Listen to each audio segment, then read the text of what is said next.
행복이란 단어 참 많이 사용하는데 하나님 말씀 들을 때에 우리의 영혼의 행복이 회복되었으면 좋겠습니다. 육신의 행복보다 우리의 영혼의 주님의 말씀으로 정말 충만한 행복들이 회복되어지기를 주님의 이름으로 축복합니다. 프로와 아마추어라는 표현들을 사용하죠. 프로와 아마추어의 차이가 뭘까요? 여러 가지가 있겠죠, 그죠? 여러 차이가 있을 겁니다. 프로는 직업이고요, 아마추어는 동호회와 같은 즐기는 사람들이라고 표현을 할 수도 있겠고요.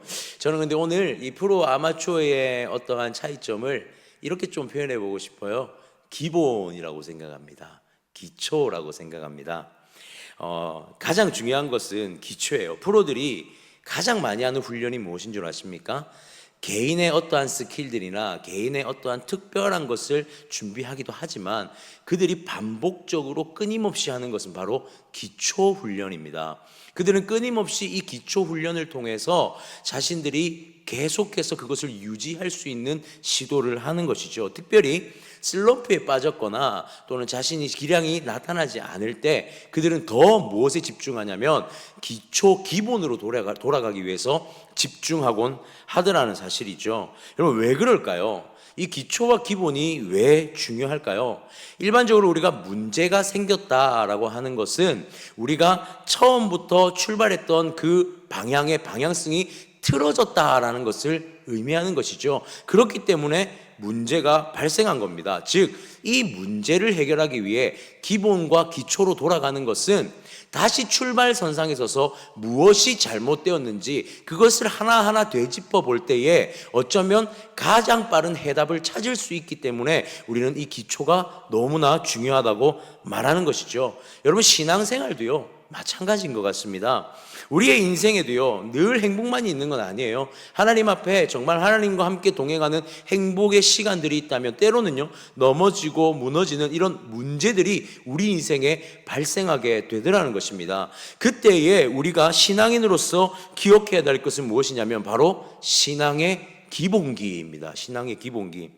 이 기본기 기초는요 믿음의 시작선상으로 다시 돌아가는 것이고, 우리의 믿음의 신앙선상에서 그 하나님의 원리, 그 하나님의 시작의 원리, 하나님의 은혜와 역사의 그 원리를 다시 한번 되짚어 보면서 우리가 왔던 길을 다시 돌아봄을 통해 그것을 회복하는 것. 그래서 우리가 이 신앙의 기본기가 너무나 중요하더라는 것이죠. 여러분, 인생을 저는 이렇게 좀 표현해 보고 싶어요. 믿음의 응용편, 믿음의 어떤 심화편, 그렇게 표현할 수 있을 것 같습니다. 여러분, 응용되어지고 심화되어진 것을 계속 반복하다 보면 우리가 가장 무엇을 많이 상실하냐면 기본을 상실하는 것 같아요. 그 시작의 기초를 많이 상실하는 것 같습니다. 그렇기에 우리가 다시 하나님 앞에 서기 위해서는 무엇을 회복해야 됩니까? 기초를 회복해야 한다는 사실입니다. 시편의 여러 말씀들을 끊임없이 묵상하고 볼 때에 우리 믿음의 선조들, 시편의 기자들이 굉장히 너무나 신기하게도 자신들의 문제, 민족의 문제, 나라의 문제, 여러 문제 앞에 기도하는 가운데 결국에는 이 문제에 대해서 어떻게 이것에 해답을 얻느냐면 이들이 하나님 앞에 그 시작이 무엇이었는지를 점검하고 하나님 앞으로 나아가는 그 기초를 회복함을 통해서 이 문제들을 해결해 나가는 장면들을 시인들의 고백을 통해서 우리는 보게 되는 것이죠. 여러분, 믿음의 선조들의 방식은요 다른 게 아니었습니다. 그들이 하나님 앞에 문제를 해결하는 방식, 그들이 하나님 앞에서 온전함을 회복하는 방식은요 어떠한 대단한 방법론이 있었던 게 아니에요. 하나님 앞에 다시 나아가는 것이었습니다. 처음 그들이 하나님 앞에 어떻게 서서, 처음 그들이 하나님의 부르심에 어떻게 반응했고, 그들이 하나님의 보내심에 어떻게 행동했는지 그 처음으로 돌아가는 그 기초가 다시 하나님 앞에 세워질 때 그들은 문제를 해결할 수 있었고, 그들은 다시 한번 하나님의 부르심 앞에 반응할 수 있었다라는 것이죠. 결과적으로 우리가 무엇을 회복하는 것입니까? 나를 부르신 하나님이 누구인가에 대한 질문을 회복하는 게 사실 우리의 모든 문제를 회복하는 기초, 시작이다라고 볼 수 있는 것이죠. 하나님의 역사, 하나님의 행하심의 그 원리를 이해할 때에, 다시 이해할 때에 우리는 모든 문제 앞에서 어쩌면 가장 빠른 해결점을 찾을 수 있게 되더라는 사실입니다. 사랑하는 성도님들, 어쩌면 우리는 인생의 수많은 난제 속에서 가장 빠른 답, 가장 정확하고 간결한 해답을 놓치고 살아가고 있지 않은지 우리는 다시 한번 생각해 볼 필요가 있다는 것이죠. 여러분, 신앙생활을 오래 하다 보면요, 기본을 상실하기 마련입니다. 또는요, 신앙생활을 이제 막 시작하다 보면 무엇부터 어떻게 시작해야 될지도 모르는 그런 모습을 보게 되는 것이죠. 여러분, 기초로 돌아가야 할 줄 믿습니다. 복잡하고 어렵게 생각할 것이 아닙니다. 안 풀리면요, 처음으로 돌아가면 됩니다. 그렇습니다. 우리는 하나님이 누구이신가, 우리 하나님이 어떠한 원리로 일하시는가, 이 기본적인 것으로 오늘 돌아가서 하나님의 역사가 우리 가운데 어떻게 일어나며 우리가 다시 한번 하나님의 그 영적인 회복이 우리 가운데 그 기초로 돌아갈 때 어떤 회복이 일어나는지를 이 시간 우리가 함께 좀 살펴보며 나아갔으면 좋겠습니다. 우리가 이것을 세 가지로 한번 살펴보기를 원하는데요, 행복을 회복하는 기초, 첫 번째는요, 흔들리지 않는 견고하신 하나님을 다시 경험하는 것입니다. 우리 1절 말씀 다 같이 한번 읽도록 하겠습니다. 1절 읽겠습니다. 시작. 여호와께서 다스리시니 스스로 권위를 입으셨도다. 여호와께서 능력의 옷을 입으시며 띠를 띠셨으므로 세계도 견고히 서서 흔들리지 아니하는도다. 아멘. 여러분, 시인은요, 여호와께서 다스리신다라고 선언하면서 이 장엄한 선포를 하나님 앞에 선언하면서 이 노래를 시작하고 있습니다. 다스리다라는 단어는요, 말라크라는 동사예요. 근데 이 다스리다는 단어가요, 멜레크라는 명사로 사용되어지면 왕이라는 의미입니다. 왕. 그러니까 왕께서 다스리신다라는 의미예요. 시인은 이 왕이신 하나님께서 견고히 서서 흔들리지 않는 분이다 라고 분명하게 고백하고 선언하고 있습니다. 자, 그러면 흔들리지 않는 하나님에 대한 근거가 무엇입니까? 1차적으로는요, 스스로입니다. 스스로. 여러분, 이 스스로라는 단어는 무엇을 떠올리게 하냐면 여호와라는 것이 이 이름에 대한 비밀을 우리에게 집중하게 만들고 있다는 것이죠. 여호와라는 이름의 뜻이 무엇입니까?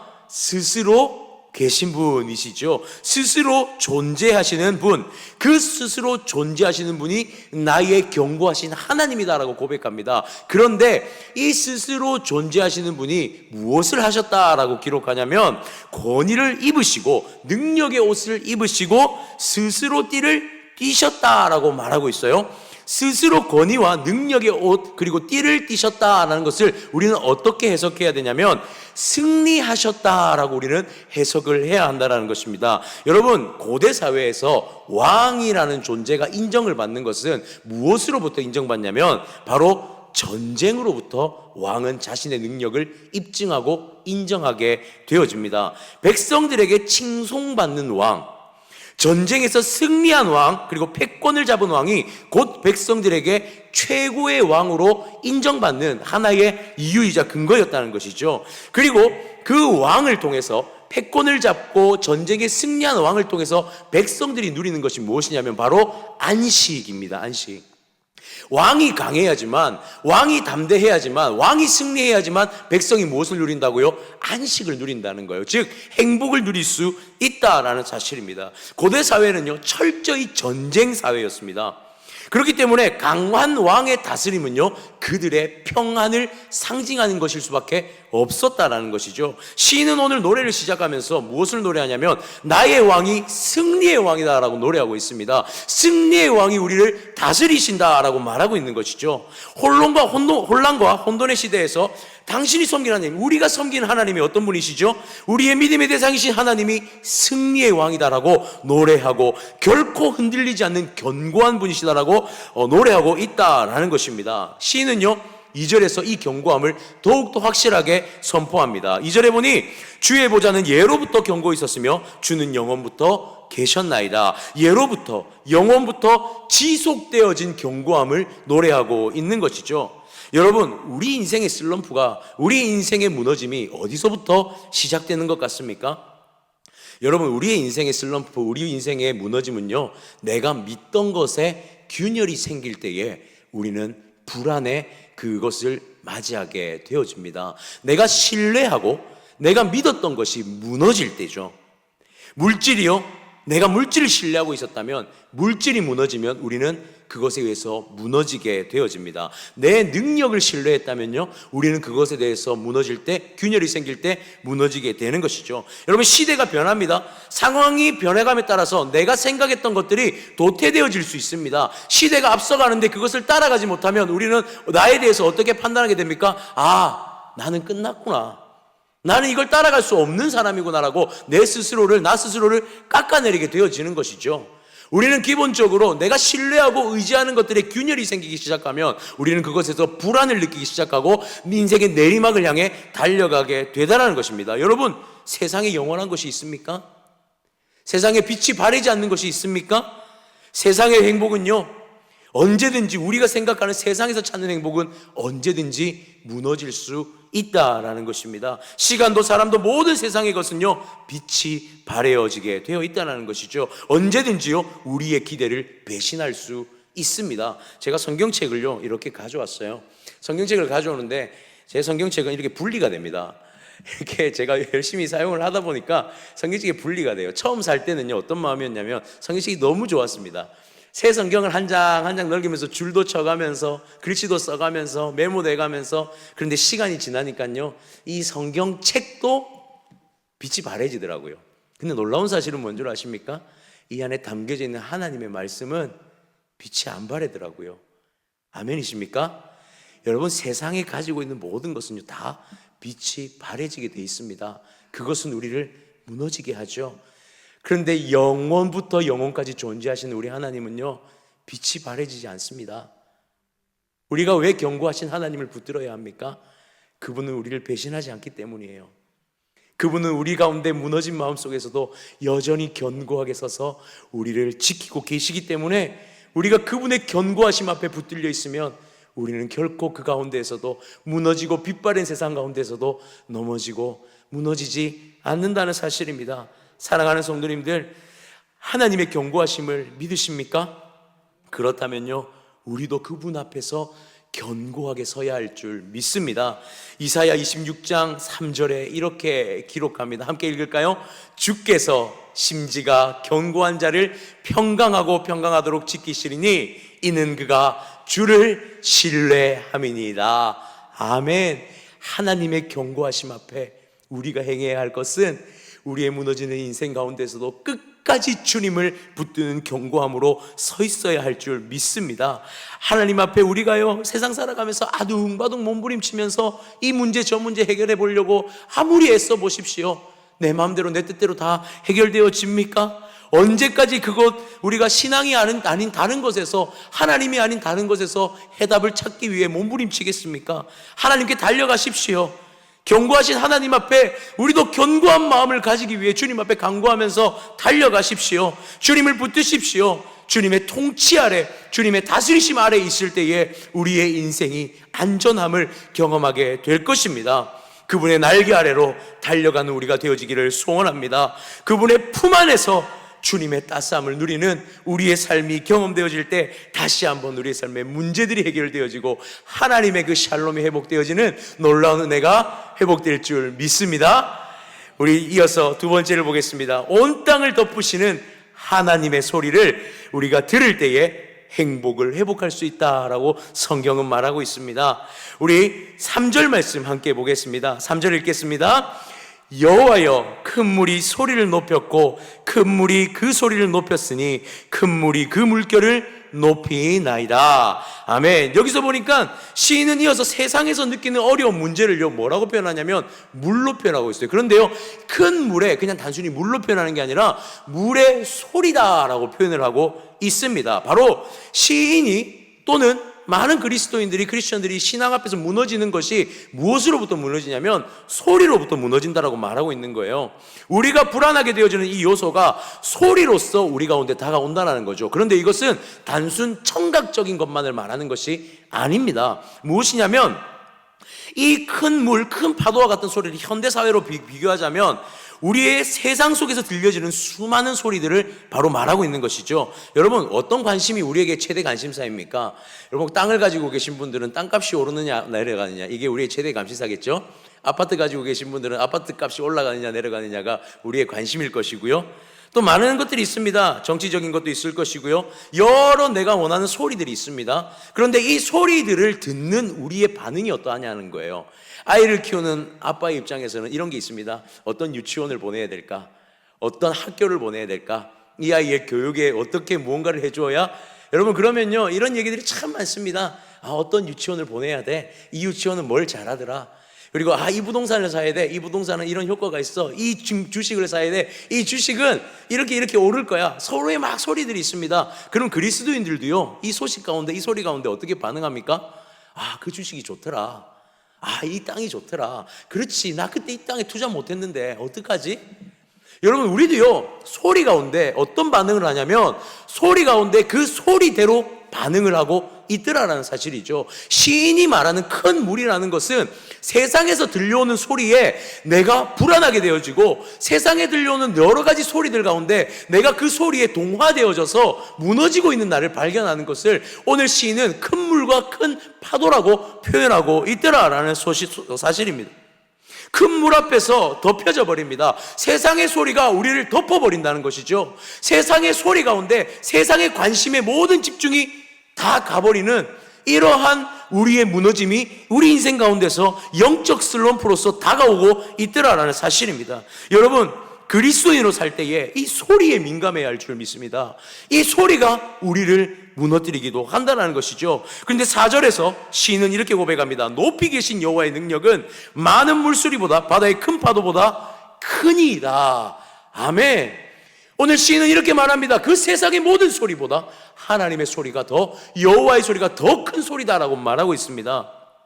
그런데요, 우리는 이 시인의 고백을 이렇게 이해할 필요가 있어요. 그냥 하나님의 소리가 더 크니까 이 소리가 다 접혀질 것이다, 다 덮여질 것이다 라고 이해하는 것이 아니라, 우리는 이 소리를 어떻게 이해해야 하냐면 하나님의 소리를 듣기 위해 집중해야 한다라고 이해할 필요가 있다는 사실이에요. 여러분, 하나님의 소리가 세상의 소리보다 크다는 사실을 누가 모르겠습니까? 하나님 믿고 예수 믿으면요, 이 사실을 다 압니다. 중요한 건 모두가 다 이 큰 소리를 들을 수 있느냐의 문제예요. 하나님 앞에 말씀이 선포되어지고요, 하나님의 말씀을 듣는다고 하지만 이것이 하나님의 큰 소리로 세상의 소리보다 그것을 더 가치 있게 받아들이냐의 문제는 우리의 몫이라는 거예요. 이해되십니까? 그러면 우리는 어떻게 반응해야 할까요? 하나님의 소리가 세상의 소리보다 더 크게 우리에게 들려지게 하기 위해서 우리는 무엇을 해야 하느냐? 사랑하는 성도들, 우리는요, 하나님의 소리 앞에, 세상의 소리 앞에 침묵해야 할 줄 믿습니다. 여러분, 우리는요, 세상의 소리 가운데 같이 반응합니다. 세상의 소리 가운데 같이 표현합니다.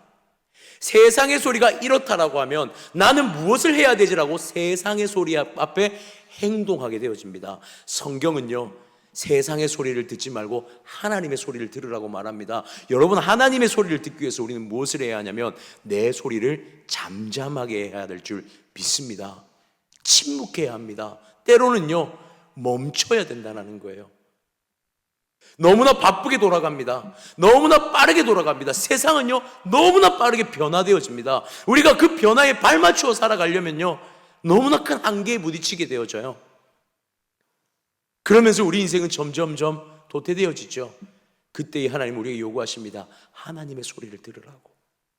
그분의 음성이 그 세상의 소리보다 더 큰 소리라고 우리에게 입을 닫고 멈추어 하나님의 소리에 집중할 것을 요구하고 있습니다. 세상의 소리의 분주함 가운데 그 세상의 소리가 우리의 행복을 무너뜨리고 있습니까? 여러분, 행복은요, 문제 없음이 아닙니다. 문제 속에서도 하나님의 음성을 들을 때에 우리는 그것을 그리스도인의 행복이라고 말합니다. 아멘이십니까? 때로는 침묵하십시오. 큰 소리들 가운데 하나님의 소리가 들리게 하기 위해서 침묵하십시오. 나의 소리까지도 그분 앞에서 잠잠히 내려놓을 때에 그분의 음성이 들리게 될 줄 믿습니다. 예레미야 선지자가 악한 소리로 가득 찬 세상에서 예레미야 애가의 3장 26절에 이렇게 고백합니다. 한번 같이 읽을까요? 사람이 여호와의 구원을 바라고 잠잠히 기다림이 좋도다. 아멘. 주님 우리에게 명령하십니다. 잠잠히 주님의 소리를 들으라고. 여러분, 하나님의 음성이 들려지십니까? 문제가 생길수록 우리 잠잠합시다. 문제가 있을수록 내 소리를 내기보다는 하나님의 무엇을 원하시는지 그분의 음성에 귀를 기울이시기 바랍니다. 침묵하십시오. 그분의 구원의 소리를 들으십시오. 그때 우리가 다시 나가야 할 길, 그 소리를 듣는 기초와 기본으로 돌아갈 때에 우리가 하나님이 뜻하신 바를 깨닫게 될 줄 믿습니다. 넘어지지 않는 온전한 걸음, 그 걸음 가운데 진정한 행복, 주님과 동행하는 참 행복을 들음 가운데 누리는 우리가 되어지기를 주님의 이름으로 축원합니다. 우리 마지막으로 한 가지만 더 살펴보겠습니다. 마지막으로 행복을 회복하는 기초 세 번째는요, 믿음으로 주신 구원을 이제는 선포하는 것입니다. 우리 5절 말씀 또 함께 읽겠습니다. 시작. 여호와여, 주의 증거들이 매우 확실하고 거룩함이 주의 집에 합당하니 여호와는 영원무궁하시리라. 아멘. 시인은요, 우리의 행복이 회복되는 것을 무엇이라고 표현하냐면 거룩함을 채우는 것이라 라고 말하고 있습니다.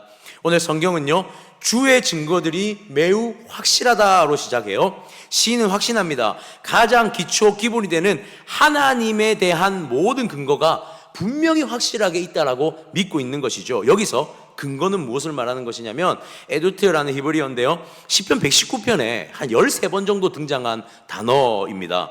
이 단어를 계속 반복하는 것은 무엇이냐면, 자, 주의 증거들이 명확하다라는 이 단어를 반복하는 것은 하나님의 구원이 언약 백성에게 주신 약속이라는 것을, 그 근거가 성경 속에 분명히 나타났다는 것을 확신하는 믿음이에요. 그러니까 그냥 단순히 하나님입니다라고 믿는 게 아니라 하나님께서는 우리에게 언약을 처음부터 지금까지 약속하셨고 이행하시고 영원히 이루실 것이라는 사실을 믿는 백성에게 주시는 그것을 믿는 믿음, 그 믿는 근거가 분명하게 기록되어졌다는 걸 시인이 선포하는 거예요. 자, 그럼 이어서 뭐라고 표현하죠? 거룩함이 주의 집에 합당하다라는 말은 무슨 말이냐면, 내가 하나님의 구원의 언약을 믿습니다라는 것을 주의 집, 이 집은 성전이 될 수도 있겠지만 이 언약이라는 관점에서 볼 때 언약은 온 우주적으로 다 선포되어진 말씀이잖아요.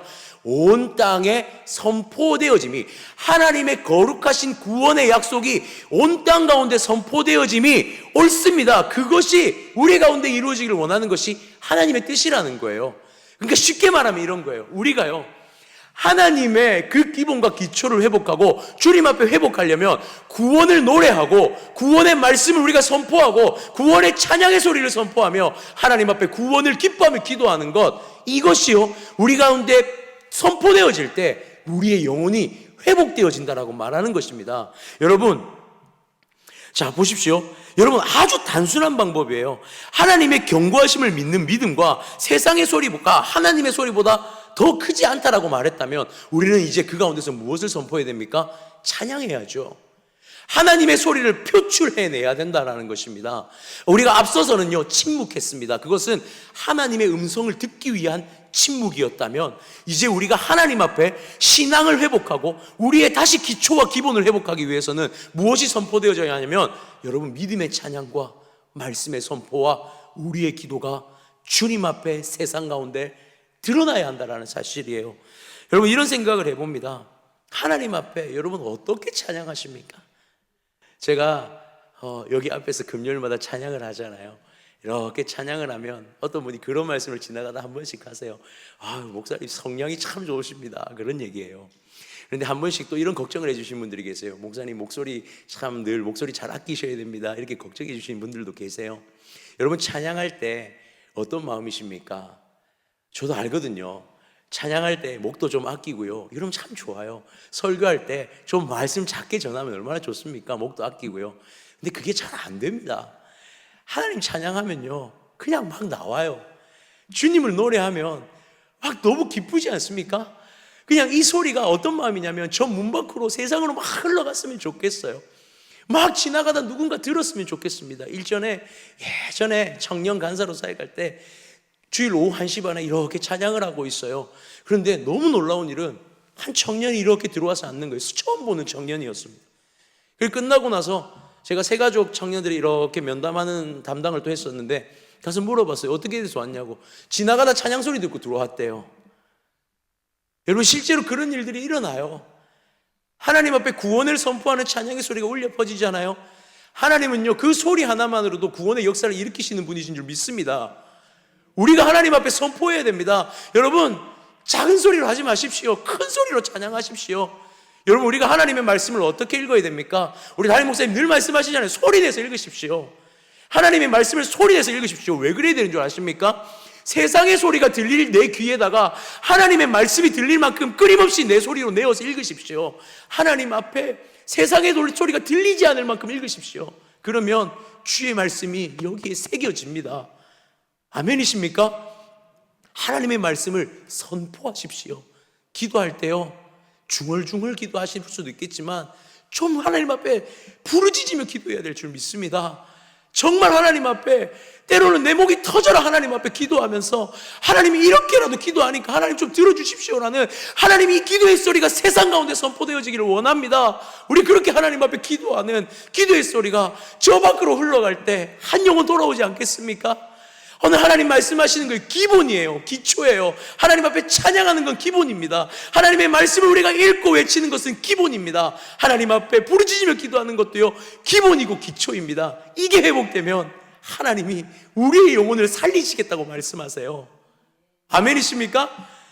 무엇이 우리를 회복하게 합니까? 무엇이 우리를 행복하게 합니까? 무엇이 하나님 앞에 영혼의 회복과 우리의 삶의 회복을 일으켜냅니까? 여러분, 세상의 방법이 아닙니다. 주님 앞에 찬양하고 말씀 듣고 기도하는 것, 이것 말고는 답이 없습니다. 어떠한 방법도 주님 앞에 영적 회복을 일으켜낼 수 없다라는 사실입니다. 즉, 우리는 경건의 생활을 회복해야 할 줄 믿습니다. 가장 기초적이고 기본적인 경건의 생활을 다시 시작하십시오. 이것이 우리가 세상의 소리에서 하나님의 소리를 분별해내고 하나님의 뜻을 헤아릴 수 있는 유일한 방법인 줄 믿습니다. 시편 150편 1절에 이렇게 말합니다. 할렐루야, 그의 성소에서 하나님을 찬양하며 그의 권능의 궁창에서 그를 찬양할지어다. 그의 능하신 행동을 찬양하며 지극히 위대하심을 따라 찬양할지어다. 6절에서는 이렇게 말해요. 호흡 있는 자마다 여호와를 찬양할지어다. 아멘. 이렇게 찬양해야 할 줄 믿습니다. 시편 1편에서 1절 2절은 이렇게 말해요. 복 있는 사람은 악인들의 길을 따르지 아니하며 죄인들의 길에 서지 아니하며 오만한 자들의 자리에 앉지 아니하고 오직 여호와의 율법을 즐거워하며 그 율법을 주야로 묵상하는 자로다. 아멘. 하나님의 말씀을 읊조리는 자에게 하나님의 영적 회복이 일어난다고 분명히 말씀하죠. 한 구절 더 말씀드리겠습니다. 빌립보서 4장 6절에 이렇게 말씀합니다. 아무것도 염려하지 말고 다만 모든 일에 기도와 간구로 너희 구할 것을 감사함으로 하나님께 아뢰라. 아멘이십니까? 이것이 우리의 영적 회복의 기초인 줄 믿습니다. 사랑하는 성도님들, 하나님의 소리에 귀 기울이십시오. 하나님의 소리를 위하여서, 하나님의 나라를 위하여서 외치고 선포하십시오. 무너졌습니까? 넘어졌습니까? 그러한 모든 상황 가운데서도 우리가 나아가 선택해야 할 것은 우리 하나님 한 분이신 줄 믿습니다. 우리의 인생의 해답이 어디에 있습니까? 가장 기본 기초되는 그 말씀 안에, 찬양 안에, 그리고 기도함 가운데, 즉 그것을 행하시는 예수 그리스도 안에 있는 줄 믿습니다. 언약의 하나님, 그 하나님을 붙드시고 여러분 기본과 기초를 회복하기를 원합니다. 이것이 회복될 때에 오늘 우리의 설교의 제목인 이 고백이 우리 가운데 흘러나올 것입니다. 그래서 행복합니다. 하나님 때문에 행복합니다. 주님 기도할 수 있어서 행복합니다. 찬양할 수 있어서 행복합니다. 말씀을 가까이 할 수 있어서 행복합니다. 그분이 나의 하나님이셔서 행복합니다. 이것이 다시 하나님을 회복한 자의 노랫소리가 되어지기를 원합니다. 우리 말씀 한 구절 다시 한번 같이 읽고 오늘 말씀을 마쳤으면 좋겠는데요. 빌립보서 4장 6절에서 7절 말씀입니다. 혹시 준비되었나요? 네, 우리 한번 같이 읽으면서 우리 오늘 말씀을 맺겠습니다. 시작. 아무것도 염려하지 말고 다만 모든 일에 기도와 간구로 너희 구할 것을 감사함으로 하나님께 아뢰라. 그리하면 모든 지각에 뛰어난 하나님의 평강이 그리스도 예수 안에서 너희 마음과 생각을 지키시리라. 아멘. 기도드리겠습니다. 하나님 아버지 감사합니다.